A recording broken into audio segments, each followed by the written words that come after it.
কি করতেছস ভাইজি?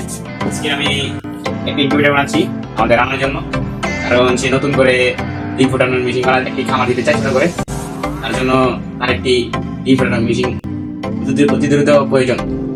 দেন আমি এখন শুরু করছি বিসমিল্লাহ বলে তার ইনকিউবেটর মেশিনটি বানানোর জন্য।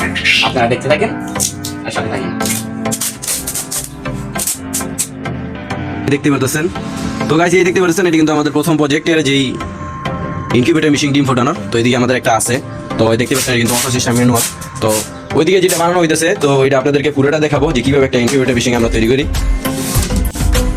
ও গাইস, ইতিমধ্যে কিন্তু দেখতে পাচ্ছেন বাইজি কিন্তু তার কাজ শুরু করে দিয়েছে। আর পাশে যে 4-5টা সামান দেখতেছিলেন, ফ্যান আর ইনকিউবেটর মেশিনের যে তাপমাত্রা নিয়ন্ত্রণ করে যে মিটারটা, তো এটা কিন্তু মূলত আমি আপনাদেরকে দেখেছিলাম গত ভিডিওতে।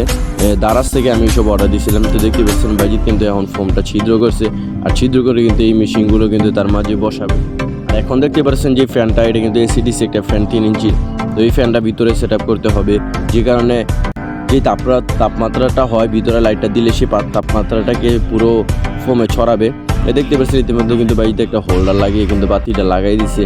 আর ফ্যান দিয়ে যেই তাপমাত্রার যেই হোল্ডারটা আছে ওটা এটার মাথা দিয়ে চেক করতেছিল যে এটার কি টেম্পারেচার কি ঠিক আছে কিনা।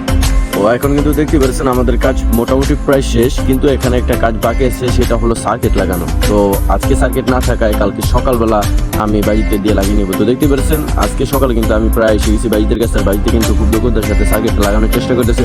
আর এদিকেই পাশে আছে নয়ন, আর নয়নকে কিন্তু আমি ঘুম থেকে উঠে নিয়ে এসেছিলাম। আর বাড়িতেও ঘুমিয়েছিল, যে বললাম যে না আমার এটা আজকে শেষ করতে হবে, যেভাবে হোক তো কাজটা করতে হবে। তো বাড়ি কিন্তু ঘুম থেকে উঠে কিন্তু আমার কাজে কিন্তু লেগে গেছে, আপনারা দেখতে পেতেছেন। তো আজকে যেটা লাগাইছে সেটা হলো সার্কিট, আর এই সার্কিটটা লাগাইলে মোটামুটি সব কাজ আজকের জন্য শেষ। তো বাইজি লাগাইতেছে সার্কিট। এই সার্কিটটার দাম মূলত 210 টাকা। আমার টোটালি এই মেশিনটা বানাতে খরচ গেছে 1520 টাকা। আর ব্যাটারি একটা আছে, মানে মোটামুটি সব মিলিয়ে 3300 টাকার মতো আমার এই মেশিনটা খরচ গেছে। দেখতে পাচ্ছেন বাইজি কিন্তু সার্কিটটা লাগাইতেছে। তো সার্কিটের ভিতরে কোনো নাট, এটার মধ্যে কোনো নাট বা ফোমের মধ্যে কোনো নাট ইউজ করে, সব আঠা ইউজ করেছে, কারণ নাটের মধ্যে এই ফোমের মধ্যে নাট ধরবে না। আর দেখতে পাচ্ছেন এটা হচ্ছে এটার মধ্যে গন্ধ আসতেছে খুব। তাই নয়নকে আমি এটা আমার বাসায় নিয়ে এসে নয়নকে বললাম যে তুমি এটাকে ধোয়ার ব্যবস্থা করো। তো এই দেখতে পাচ্ছেন নয়ন কিন্তু গুলপাটার দিয়ে এটা ধুইতেছে, মুছতেছে। আর এদিকে আমি যে উপরে যেই কভারটা আছে এই কভারের মধ্যে আমি একটা গ্লাস ফিটিং করবো। তো গ্লাস ফিটিং করার জন্য কিন্তু আমি বাজার থেকে গ্লাস কেটে নিয়ে এসেছি। আর দেখতে পাচ্ছেন এখন কিন্তু আমি পজিটিভ দিয়ে পুরোটা প্রলেপ দিয়ে দিচ্ছি যেন এটার হিটটা বাইরে না যায়। এখন কিন্তু পুরো ফুল কমপ্লিট দেখতে পাচ্ছেন আমার ইনকিউবেটর মেশিন রেডি। তো গাইস, দেখা হবে অন্য কোনো ভিডিও, অন্য কোনো ভ্লগে।